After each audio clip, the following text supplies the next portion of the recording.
नमस्कार दोस्तों, मैं रोमी दुबे आपका हमारे प्रोग्राम द हेल्थ टाइम में स्वागत करती हूँ। आज हमारे साथ चंडीगढ़ ही नहीं ट्राई सिटी के बहुत ही जाने माने डॉक्टर विनय बंसल हैं। डॉक्टर साहब, आपका हमारे प्रोग्राम में बहुत बहुत स्वागत है।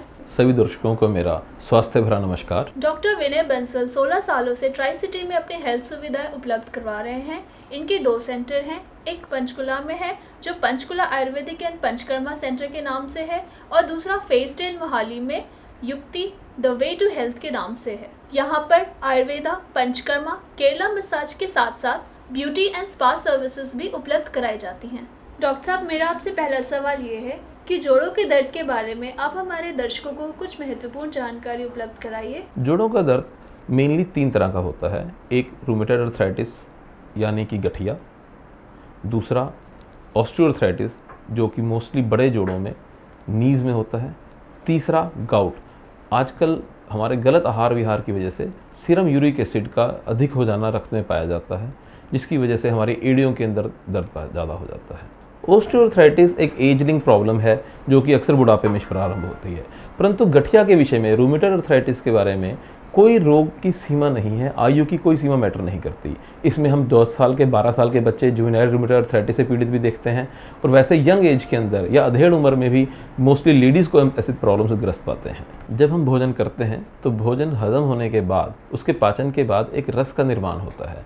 जो रस हमारे सारे शरीर में विचरण करता है, उसी से हमारे ब्लड की फॉर्मेशन होती है। क्योंकि कहा भी गया है हम जैसा खाते हैं वैसा ही हमारे चेहरे पर उसका ग्लो आता है। परंतु जो व्यक्ति गठिया से पीड़ित हो जाते हैं उनमें एक खास बात विचरण देखने में आई है कि उनका जब भोजन हजम होता है तो उससे एक टॉक्सिन्स वाला पदार्थ, यानी कि जिसे हम आम भाषा में आम रस कहते हैं, एक कच्चा पदार्थ बनता है। जो रस नीट यानी थिन बनना चाहिए था, उसकी जगह एक थिक टॉक्सिन्स वाला विषैला पदार्थ बनता है। वो जब हमारे शरीर में विचरण करता हुआ जोड़ों में पहुंचता है तो वहाँ उसकी विस्कोसिटी ज़्यादा होने से वो छोटे जोड़ों में जाकर कैपिलरीज को ब्लॉक करता है, और वायु की वृद्धि होने के कारण वहीं पर वो जोड़ों का दर्द पैदा करता है। इसीलिए हम हमेशा देखते हैं जोड़ों का दर्द अंगूठे से, रिस्ट से, अर्थात छोटे जोड़ों से प्रारंभ होता है।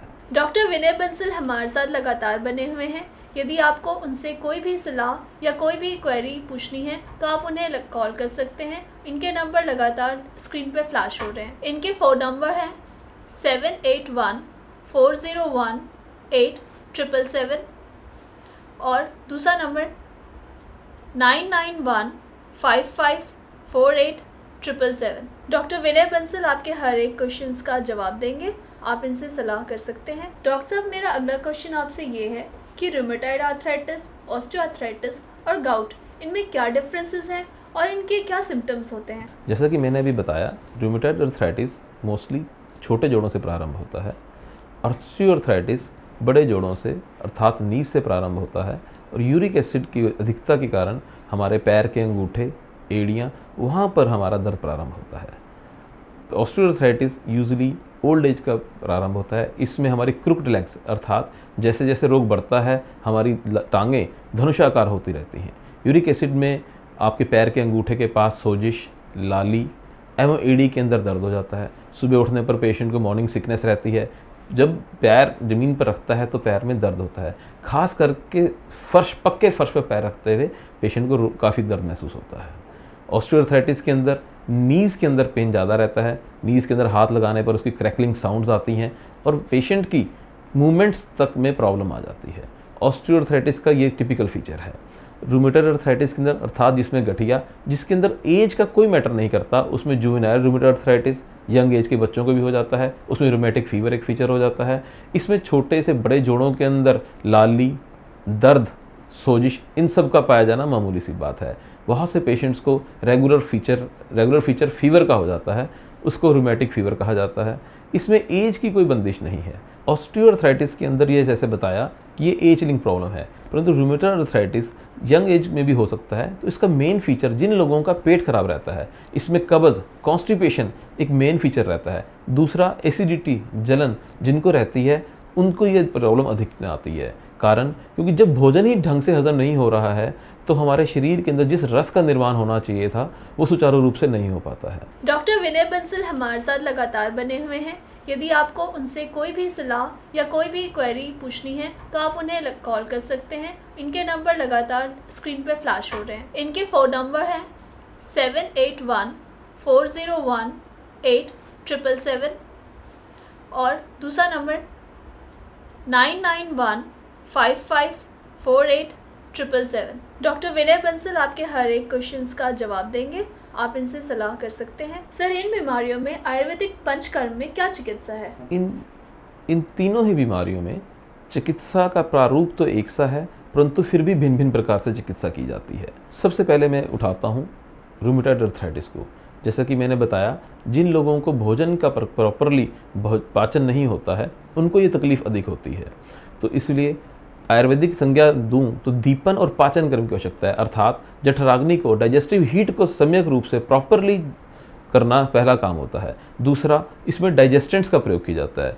आमतौर पे घर में हम देखते हैं कि हम लोग दही का प्रयोग अधिक कर रहे हैं या चावलों का प्रयोग अधिक कर रहे हैं। वो दोनों ही जाकर जठराग्नि को कम करते हैं, डाइजेस्टिव हीट को कम करते हैं, जिससे इन लोगों को परेशानी अधिक हो जाती है। ऑस्टियोआर्थराइटिस के अंदर, जहाँ की आम भाषा में कहा जाता है कि घुटनों की ग्रीस का कम हो जाना, जो कि टेक्निकली साइनोवियल फ्लूइड है, उसका डिस्प्लेस हो जाना हो जाता है। उसका मुख्य कारण मोटापा रहता है, क्योंकि जब मोटापा शरीर में बढ़ता है तो सारा उसका वजन घुटनों पर आ जाता है। जो हमारा घुटनों के जोड़ों के अंदर गैप है वो रिड्यूस हो जाने के कारण ये समस्या ज़्यादा आती है। तो ट्रीटमेंट में भी सबसे पहले ये ध्यान दिया जाता है कि पेशेंट का मोटापा कंट्रोल किया जाए और कुछ ऐसी प्रक्रियाएं की जाएं आयुर्वेद पंचकर्म की तरह से, जिसमें उनके साइनोवियल फ्लूइड की रीजनरेशन स्टार्ट हो जाए।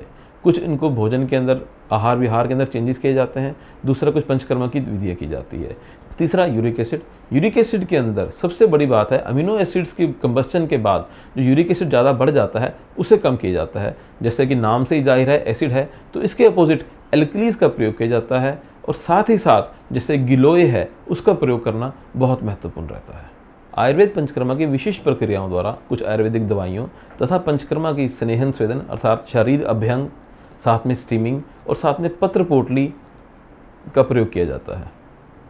और साथ ही साथ इसमें विभिन्न प्रकार की वस्तियों अर्थात अनीमास का प्रयोग किया जाता है, जो कि पेशेंट की कॉन्स्टिपेशन को दूर करते हुए उसके पेट को सम्यक रूप से ठीक कर देता है। आयुर्वेदिक की डिफरेंट मेडिसिन तथा पंचकर्मा के विभिन्न कर्मों के द्वारा इन सभी रोगों में हम समूल नष्ट कर सकते हैं। पंचकर्म में स्नेहन स्वेदन अर्थात मसाजिज, स्टीमिंग और पोटली कर्मों के द्वारा हम इन वहाँ के लोकलाइज स्वेलिंग्स को दूर करते हैं तथा आंतरिक रोगों को दूर करने के लिए विभिन्न प्रकार के अनीमास का प्रयोग किया जाता है, जिससे कि आयुर्वेद लैंग्वेज में वस्ती कहा जाता है। उससे ना केवल कॉन्स्टिपेशन दूर होती है, परंतु ऑस्टियोआर्थराइटिस जैसे केसेस के अंदर साइनोवियल फ्लूइड को उत्पन्न करने के लिए ये कारगर रेमेडी साबित होती है। दोस्तों, युक्ति द वे टू हेल्थ से Ayurveda, panchakarma, Kerala massage, beauty and spa services में से यदि आप कोई सुविधा उपलब्ध कराना चाहते हैं तो उसके लिए आप अपॉइंटमेंट ले सकते हैं। उसके लिए नंबर आपके स्क्रीन पे फ्लैश हो रहे हैं। इनके फ़ोन नंबर हैं 781-401-8777 और दूसरा नंबर 9915548777। किसी भी प्रकार की सलाह मशवरे के लिए आप इन नंबर्स पे कॉल कर सकते हैं। डॉक्टर साहब, ये जो रोगी हैं इनको किन चीज़ों से परहेज़ करना चाहिए और कौन कौन सी चीज़ें हैं जिनको करने से या जिन्हें खाने से उन्हें फ़ायदा हो? रोमी जी, आपने बहुत ही वाजिब सवाल पूछा है। आयुर्वेद में हमें स्पेशली क्या चीज़ें फ़ायदा करती हैं और क्या चीज़ें नुकसान करती हैं, इसके ऊपर सबसे पहले ध्यान दिया जाता है। जो चीज़ नुकसान करने वाली हैं वो चीज़ें जो वायु बढ़ाती हैं एवं कफ को बढ़ाती हैं उन सब को मना करते हैं, जैसे कि उड़द, राजमा, सफ़ेद चने, दही, चावल, आलू, फूलगोभी, अरबी, भिंडी, इन सभी चीज़ों का प्रयोग इन तीनों प्रकार के रोगों में बंद कर देना चाहिए। और जो बात आपने पूछी है कि क्या चीज़ें फ़ायदा करती हैं, तो उसमें सबसे पहले वो चीज़ें जो कि पेट को साफ़ करने में मदद करें उनका प्रयोग करें। वो चीज़ें जो कि आपके भोजन की भूख को बढ़ाएं उनको प्रयोग करें, तथा साथ ही साथ जो चीज़ें आपके भोजन को हज़म करने में मदद करें उनका भी प्रयोग करना लाजमी है। उसके अंदर सबसे पहले हमें पपीता सबसे बेस्ट है। इसमें पपीते का सेवन जरूर करना चाहिए। नंबर 2 पे नाशपाती है। साथ ही साथ अमरूद और सेब भी इन सभी बीमारियों में बहुत लाभकारी है, परंतु इसके अंदर हम सूप्स पीने की एडवाइस ज़्यादा देते हैं। कच्ची सब्जियों का प्रयोग सलाद के रूप में कम किया जाना चाहिए। यूरिक एसिड के पेशेंट्स को हाई प्रोटीन डाइट का सेवन बिल्कुल बंद कर देना चाहिए। प्रोटीन वाली चीज़ें जैसे कि दालें और milk products, red meat etcetera, ये सभी बंद रहने चाहिए आपके। कारण इन सब से हमारा यूरिक एसिड बहुत अत्यधिक रूप से बढ़ता है। तो इसके अंदर हेल्पफुल जो हमारी डाइट्स हैं उसमें जैसे मैंने पहले कहा, पपीता सबसे बेस्ट हेल्पफुल है। दूसरा, पाइनएप्पल का सेवन इसके अंदर बहुत कारगर साबित होता है। और इसके अंदर पेशेंट्स को रात का भोजन शाम के 7 बजे तक हो जाना चाहिए, ताकि खाने में और सोने में 2.5 से 3 घंटे का अंतर रहे। और रात को मोस्टली घिया का सूप के रूप में सेवन करना उनके लिए मोस्ट लाभप्रद है।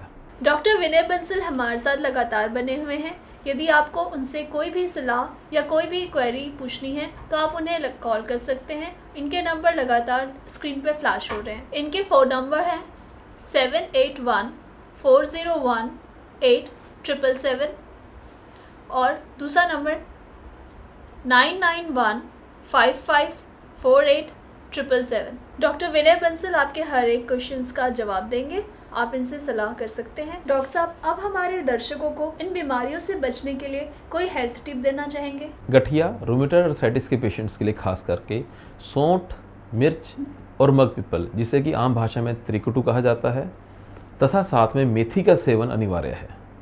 और साथ ही साथ उसको लहसुन का सेवन जरूर करना चाहिए। लहसुन के लिए तो आप एक कल्प भी कर सकते हैं, जिसमें 1 तोरी लहसुन से प्रारंभ करके 11 तोरी तक एक एक दिन बढ़ाते हुए चलें और 11 से फिर 1 पर आएँ। उसी प्रकार से भोजन के अंदर लाल और हरी मिर्च को त्याग कर काली मिर्च का सेवन बहुत ही फायदेमंद रहता है। नहीं तो सुबह और शाम त्रिकुटू के नाम से जो बताया सौंठ, मिर्च, पीपल का सेवन चौथाई चम्मच गर्म पानी से लेना प्रारंभ कर दें। ऑस्टियोआर्थराइटिस के पेशेंट्स के लिए सबसे मेजर टिप है कि उसे अपने भोजन के अंदर अखरोट का समावेश करना सबसे ज़रूरी है, क्योंकि उसके खाने से साइनोवियल फ्लूइड की वृद्धि होना लाजमी है। तीसरा, यूरिक एसिड। यूरिक एसिड के लिए घिया का सेवन अत्यधिक होना चाहिए और साथ ही साथ गिलोय बेल का काढ़ा या उसका रस का सेवन खाली पेट करना प्रारंभ कर दें। सबसे इम्पोर्टेंट बात यह है, रोगियों को जो 100% निजात पाना चाहते हैं, इसमें पंचकर्म की विधियों द्वारा ही केवल ये सभी रोग जड़ से समूल नष्ट किए जा सकते हैं। इसलिए सभी रोगियों को अपने कहीं ना कहीं नज़दीकी, अपने शहर में नज़दीकी किसी केरल पत्ती से चलते हुए पंचकर्म सेंटर में जाकर अपना पंचकर्म जरूर करवाना चाहिए। इन रोगों के समूल नाश के लिए पंचकर्म की विधियों का होना बहुत आवश्यक है। साथ ही साथ ये जो टिप्स बताई गई हैं, ये टिप्स हैं इन रोगों को अवॉइड करने के लिए, इन रोगों में टेम्परेरी कुछ समय तक के लिए आराम देने के लिए, परंतु कंप्लीट आराम के लिए आपको आयुर्वेदिक औषधों का प्रॉपर सेवन करना अति आवश्यक है। दोस्तों, आज हमने डॉक्टर विनय बंसल से जाना कि रूमेटॉइड आर्थराइटिस, ऑस्टियोआर्थराइटिस और गाउट में आयुर्वेदिक पद्धति में कौन कौन सी सुविधाएं उपलब्ध हैं, क्या क्या ट्रीटमेंट अवेलेबल है और इसका आम जनता किस प्रकार लाभ उठा सकती है। दोस्तों, आयुर्वेदिक पंचकर्म केरला ट्रीटमेंट के लिए अब आपको केरला जाने की ज़रूरत नहीं है, क्योंकि well qualified diploma holder staff अब ट्राई सिटी में ही अवेलेबल हैं और यहाँ पे केरला पंचकर्म ट्रीटमेंट बहुत ही अच्छी सुविधाएं उपलब्ध है, जो कि मोस्ट रिलायबल और बेस्ट सुविधाएं हैं ट्राई सिटी की। मैं आपको इन सेंटर्स का एड्रेस दे देती हूँ। पहला एड्रेस है SCF 110 फेज 10 मोहाली। दूसरा, कोठी नंबर 480 सेक्टर 10 पंचकुला। डॉक्टर साहब, आप हमारे प्रोग्राम में आए और हमारे दर्शकों को बहुत ही महत्वपूर्ण जानकारी प्रदान की, इसके लिए आपका बहुत बहुत धन्यवाद। सभी श्रोताओं को जाने से पहले please take very good care of yourself. इसके साथ ही मैं आप सबको नमस्कार। अब हमारे साथ है डॉक्टर मीनू बंसल। डॉक्टर साहब, आपका हमारे प्रोग्राम में बहुत बहुत स्वागत है। नमस्कार। आज हम डॉक्टर मीनू बंसल से मोटापे के बारे में कुछ जानकारी प्राप्त करेंगे। डॉक्टर साहब, आप मोटापे के बारे में हमें कुछ महत्वपूर्ण जानकारी दीजिए। मोटापा आजकल की समस्याओं में सबसे कॉमन प्रॉब्लम है। मोटापे का मेन रीज़न है सिडेंट्री लाइफस्टाइल। सिडेंट्री लाइफस्टाइल जैसा कि हम देखते हैं आजकल टीवी का यूज़ और इंडोर गेम्स का यूज़ और कंप्यूटर का यूज़ ज़्यादा है। बच्चे बाहर जाकर खेलना भूल ही गए हैं। पहले टाइम में हम देखते थे बच्चों को टीवी का ज़्यादा क्रेज़ नहीं था। अब बच्चे ज़्यादातर फ्री टाइम में टीवी देखना और कंप्यूटर पर बैठना ज़्यादा पसंद करते हैं। कोई भी बच्चा शाम को साइकिलिंग नहीं करना चाहता या किसी भी तरह की आउटडोर गेम्स में पार्टिसिपेट नहीं करता। इसी सिडेंट्री लाइफस्टाइल की वजह से मोटापे की प्रॉब्लम ज़्यादा बढ़ रही है। दूसरा रीज़न है गलत आहार विहार का होना। आहार मीन्स डाइट। डाइट में ज़्यादातर देखने में आया है कि आजकल जंक फूड का सेवन ज़्यादा हो रहा है। जंक फूड में जैसे बर्गर, पिज़्ज़ा और बाहर का खाना पीना जिसमें मैदे से बनी चीज़ों का सेवन ज़्यादा किया जाता है, जिसकी वजह से सभी मोटापे का शिकार बनते जा रहे हैं। इसका अगला रीज़न है हार्मोनल इम्बैलेंस, जैसे कि थायराइड की प्रॉब्लम होना या पिट्यूटरी ग्लैंड की सिक्रीशंस में प्रॉब्लम होना।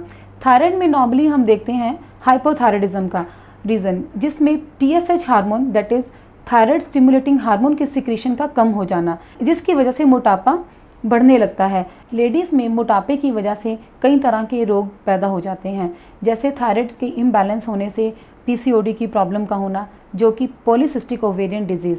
आज की डेट में 50% गर्ल्स को ये प्रॉब्लम है, जिसकी वजह से इर्रेगुलर पीरियड्स का होना और चिड़चिड़े स्वभाव का हो जाना स्वाभाविक है। मोटापे का एक रीज़न हेरिडिटरी फैक्टर भी है। जिनके पेरेंट्स मोटे हैं उनके बच्चों में ये प्रॉब्लम ज़्यादा पाई जाती है। दर्शकों, डॉक्टर मीनू बंसल हमारे साथ लगातार लाइन पे बने हुए हैं। यदि आपको कोई क्वेश्चंस हैं, कोई क्वेरीज हैं, तो आप उन्हें डायरेक्टली फ़ोन करके भी क्वेश्चंस पूछ सकते हैं।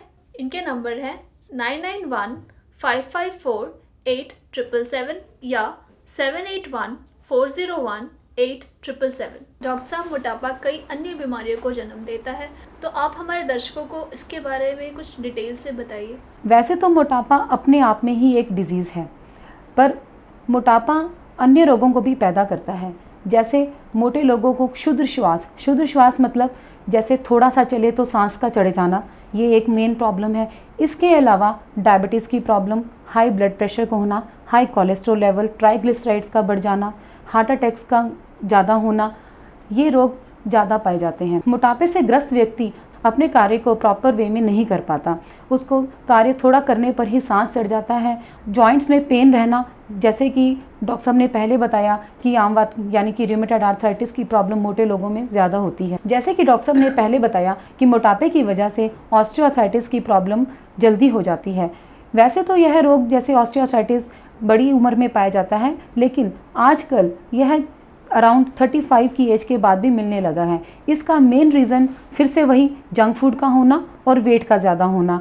ज़्यादा वेट होने से चाहे वो जल्दी अर्ली एज में हो या लेट एज में हो, तो ये प्रॉब्लम जल्दी हो सकती है। रूमेटॉइड आर्थराइटिस भी एक मोटापे की वजह से रूमेटॉइड आर्थराइटिस भी हो सकता है, क्योंकि मोटापे की वजह से हमारी डाइजेशन ठीक नहीं होती, जिसकी वजह से आमरस बनता है और आम वात यानी कि रूमेटॉइड आर्थराइटिस की प्रॉब्लम हो जाती है। बच्चों में मोटापा बढ़ाने में पेरेंट्स की भी एक अहम भूमिका है।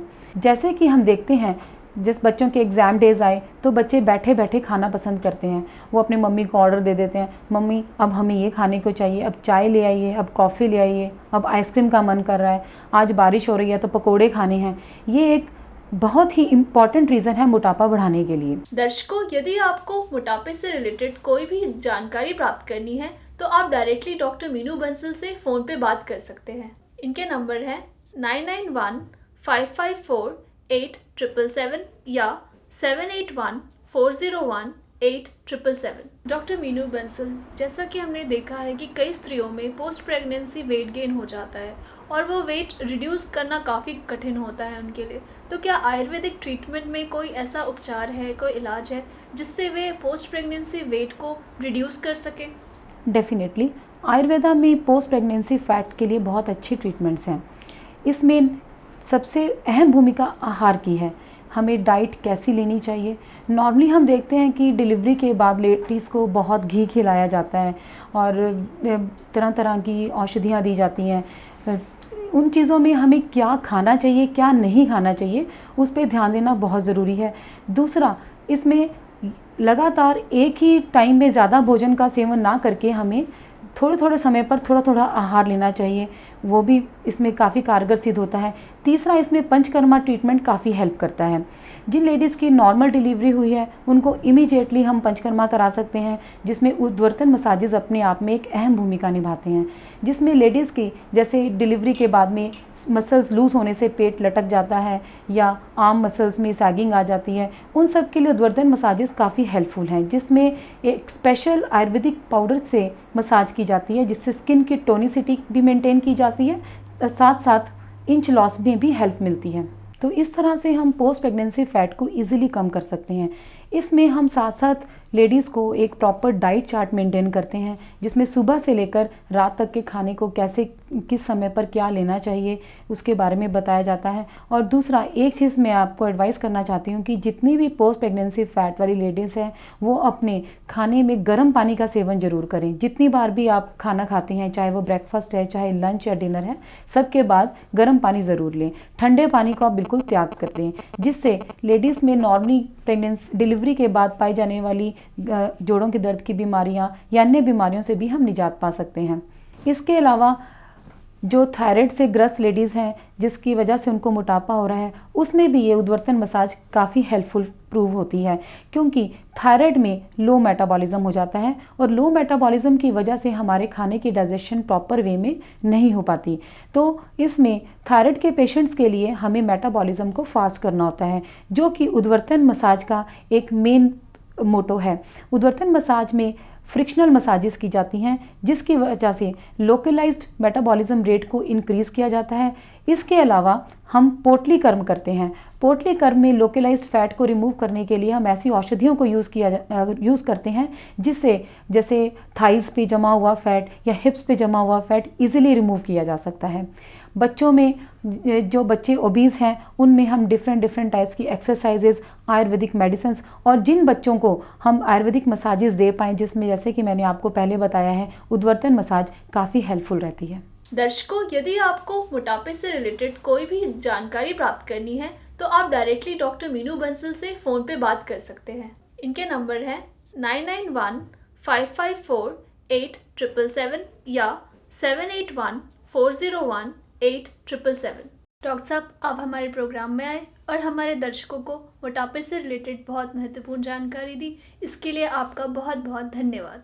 धन्यवाद। स्वस्थ रहिए, सुखी रहिए। नमस्कार। दर्शकों, ये थे डॉक्टर मीनू बंसल, जिन्होंने मोटापे से रिलेटेड महत्वपूर्ण जानकारी हमें प्रदान की।